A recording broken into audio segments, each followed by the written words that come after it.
Welcome to the Deep Dive. We're here to cut through the noise, get to the core of what's really important. And today, well, we're tackling something fascinating and honestly, incredibly vital. What does it actually take to bring a new medicine into the world?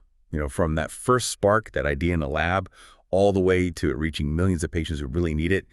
It's a journey, far more complex than most of us realize. So we're going to really dig into innovation and impact today. Yeah. And we'll use a global leader in the biopharma space as our guide, AbbVie. We've been poring over their latest annual reports, investor info, all sorts of documents. And our goal isn't just, reading off numbers.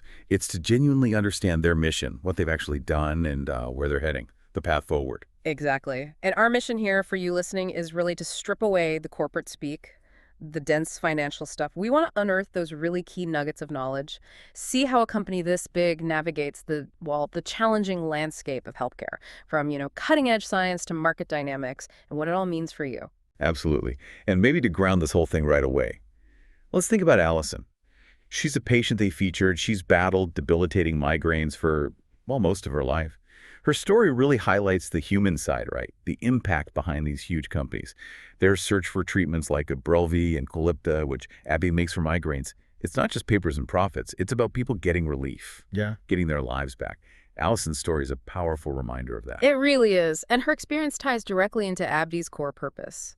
Their stated mission is pretty clear: discover and deliver innovative medicines, solutions for serious health issues, both today and tomorrow. They talk about aiming for a remarkable impact on people's lives. It's a big goal, but it seems to drive what they do. Remarkable impact. I like that phrase. But how do you achieve that at scale? I mean, AbbVie's reach, we're talking about, 55,000 employees, over 70 countries. And their products reach something like 175 countries, treating over 75 conditions. Okay, let's unpack this. That's not just big, that's a truly global footprint in healthcare. What kind of challenges does that scale bring? And advantages? That's a great point. I mean, operating in so many diverse markets, it demands huge investment: infrastructure, regulatory know-how, talent. But the advantage is also clear, right? They can spot unmet needs across different populations, maybe get insights others miss. What's fascinating is how they manage that breadth. It's through a really diverse portfolio. They focus on 5 main areas: immunology, oncology, neuroscience, eye care, and allergan aesthetics. So it's broad, but focused. Not just diversifying, it's building an engine to tackle lots of different health challenges. Less reliance on just one thing. And it seemed to always come back to this idea of patient centricity. The reports stress people are at the heart of every decision, from early discovery right through to getting the medicine out there. But how does that actually work in practice? Is it like advisory boards or just understanding needs better, directing the science? Because we do see actions like providing medicine at no cost to, what was it, over 235,000 U.S. patients? That's a very direct connection, like Allison's story. Yeah, it's definitely multifaceted. Beyond patient assistance, it often means really engaging with advocacy groups, making sure patient views shape trial design, even just fostering a culture where everyone knows who they're ultimately working for. And, well, to maintain that kind of impact, that reach, you need a massive commitment to R&D, research and development. AbbVie's adjusted R&D investment for 2024, it's around $10.8 billion. That's a huge number. It really underscores a basic truth in pharma: you can't stand still. You have to innovate just to stay relevant, let alone lead. $10.8 billion. Wow. That says a lot. They're not just ticking over, they're pushing hard. And the sheer number of active programs, around 90 clinical and device programs running. That's not just a big pipeline. It feels like a strategy. Diversify risk, explore lots of avenues, keep things flowing. A huge internal science engine constantly working. Right, and that investment is already paying off. You saw quite a bit happen in 2024. Like in immunology, Skyrizi got key approvals for ulcerative colitis. US and EU, big expansion there. Oncology saw movement too. Epkinly for later lines of follicular lymphoma, that got US and EU conditional authorization. And a really significant one, Elahere, approved for a tough-to-treat ovarian cancer.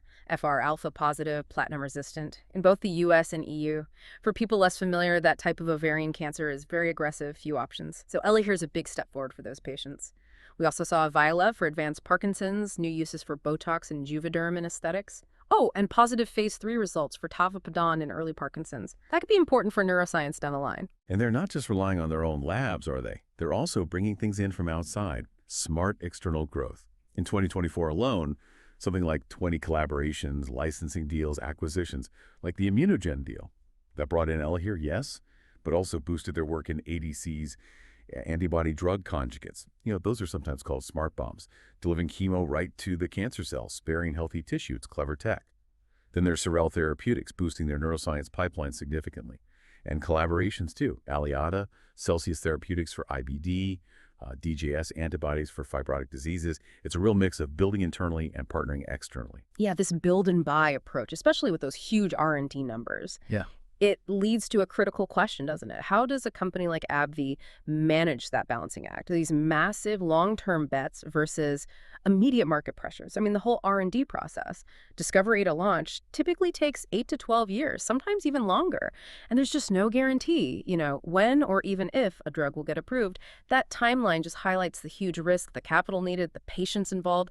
It's almost a different kind of financial world compared to other industries. That timeline is just staggering. Decisions made today might not pay off for a decade, if ever.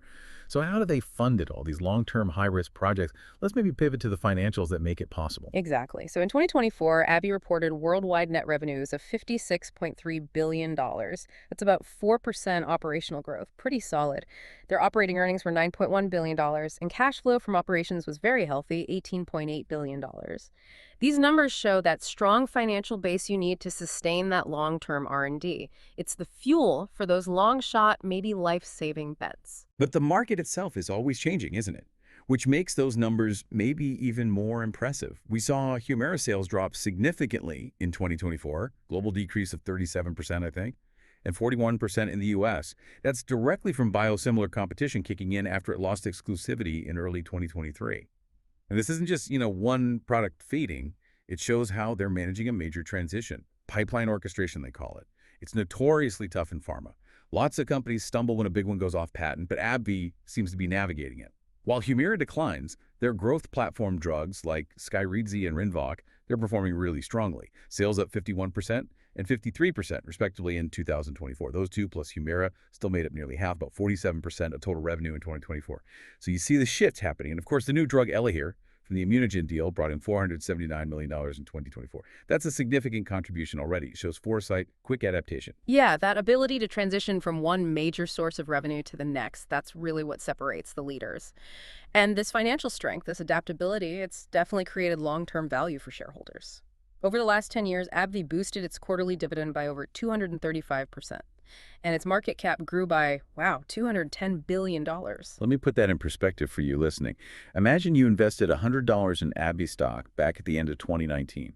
By the end of 2024, that $100 would have grown to $250, and that beat the wider market. The S&P 500 only grew to about $198 in that time, and it beat the pharma index too, which got to about $165. So it really highlights their growth and resilience, especially during a pretty bummy period for the markets. But even with strong financials, the biopharma market is, well, it's fiercely competitive, always. AbbVie's constantly up against other research companies looking for breakthroughs, new products launching, medical practices changing. Things can become obsolete fast. And price is always a factor. Staying ahead means constant investment, constant innovation. Right. And protecting those huge investments relies heavily on intellectual property. IP, we're talking patents, usually 20 years from filing, maybe longer with extensions like Hatch-Waxman. And then there's regulatory exclusivity, 5 years for new drugs, 3 for new uses, 7 for orphan drugs. So what does this all mean? Well, it's this carefully balanced system, right? Designed to encourage innovation by giving companies some exclusive time on the market to recoup R&D costs. But crucially, it's also designed to eventually allow more affordable generics and biosimilars to come in. But even with that protection, the whole regulatory scene isn't fixed, is it? It shifts. In fact, maybe one of the biggest policy changes recently, the Inflation Reduction Act of 2022. The IRA, that's already changing how companies like AbbVie have to operate. For anyone following the industry closely, the IRA isn't just policy, it's a major shift in pricing and market strategy. It lets the government set prices for certain high-spend Medicare drugs, Part D from 2026, Part B from 2028. And it specifically targets drugs 9 years after approval for small molecules or 13 years for biologics. This is a huge deal because it could really eat into revenues much sooner than patents would normally run out. And we're seeing that impact already, aren't we? Imbruvica was picked back in August 2023, one of the first 10 for price setting in 2026. And just this January, Vraylar and Linzess were selected for price setting starting in 2027. So it's not theoretical anymore, it's happening. Plus, the IRA changes Medicare Part D itself, a $2,000 out-of-pocket cap for patients starting in 2025. And manufacturers have to cover a chunk of the costs. That's a big redesign, affects how costs are shared across the whole system. Precisely. And these kinds of pricing pressures, they aren't just a US thing. You see similar stuff globally. European governments regulate prices through national health care. Japan has its drug price list with regular cuts. And everywhere there's this push for generic and biosimilar use. It's all part of this bigger trend trying to control healthcare spending. It makes for a really complex web of market forces and government rules that AbbVie and all big pharma has to navigate. And on top of that, there's the legal side. For a company this size, it's always complex, always changing. AbbVie faces ongoing legal stuff, IP litigation, like enforcing patents for Rinvoq and Ubrelvy against generic companies trying to get in early, and also product liability suits, antitrust cases, like the allegations around Humira's pricing and rebates. Now, it's important we state we're just reporting what's in the source documents here, not taking sides, but it highlights the tough legal environment these companies work in. It's constant. Definitely. Okay, so moving beyond the medicines themselves, the actual operations of a global company like this are critical. Think about cybersecurity, data protection. It's huge now. Protecting sensitive patient data, protecting all that valuable intellectual property, it's absolutely vital. AbbVie has what they describe as a sophisticated cybersecurity program, led by a chief information security officer with like 25 plus years of experience. They follow the NIST cybersecurity framework, do regular checks, train employees.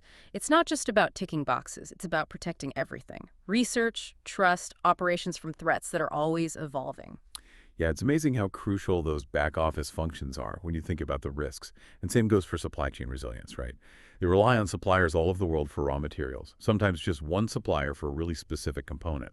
So their business continuity plans, how they monitor suppliers, Yeah. it's essential. A hiccup with one material from one place could potentially stop production of a crucial drug. It really shows the hidden complexity in getting medicines to people. Absolutely. And beyond the technical, the people side is key too. AbbVie talks a lot about fostering an inclusive workforce. They do annual pay equity checks looking at gender and ethnicity in the US. They have employee resource groups, and this isn't just, nice to have. A diverse team often brings more innovative thinking, understands diverse patient needs better, especially for a global company. That makes total sense. Different perspectives definitely help solve problems. And underpinning all of this, strong leadership and governance. That's foundational. 2024 and 2025 saw some big leadership changes at AbbVie. Rick Gonzalez, the longtime CEO, retired in July 24. He became executive chairman. Rob Michael took over as CEO. And Michael set to become chairman too in July 2025. Looks like a well-planned succession. Roxanne Austin also came in as the new lead independent director in 2024, strengthening that independent oversight. And importantly, the board is actively involved in overseeing information security, tech risks, cybersecurity, showing that top-level focus. Right. And for anyone interested in the details of corporate governance, AbbVie's shareholder meeting is coming up May 9, 2025. It's virtual. Key things on the agenda are electing directors, approving Ernst & Young as auditors, an advisory vote on exec pay, and a proposal from management to get rid of supermajority voting rules for certain things. These meetings are where shareholders really engage with leadership and strategy. Okay, so let's try and wrap this up. Our deep dive today shows AbbVie as this biopharma giant, making huge R&D investments to drive new growth, especially with Skyrizi and Rinvoq, which is critical as older blockbusters like Humira face more competition, lose exclusivity. They're operating in a really tough environment, highly regulated, super competitive, and now navigating these new government pricing pressures, like from the IRA. Yeah, this really shows that behind every pill, every treatment, there's this incredibly complex world. Cutting edge science, sharp finance, complex regulations, dedicated people, all working together. It's this constant, pretty delicate balancing act. Innovation versus access versus profitability. And that leads us to maybe a final thought for you to chew on after this.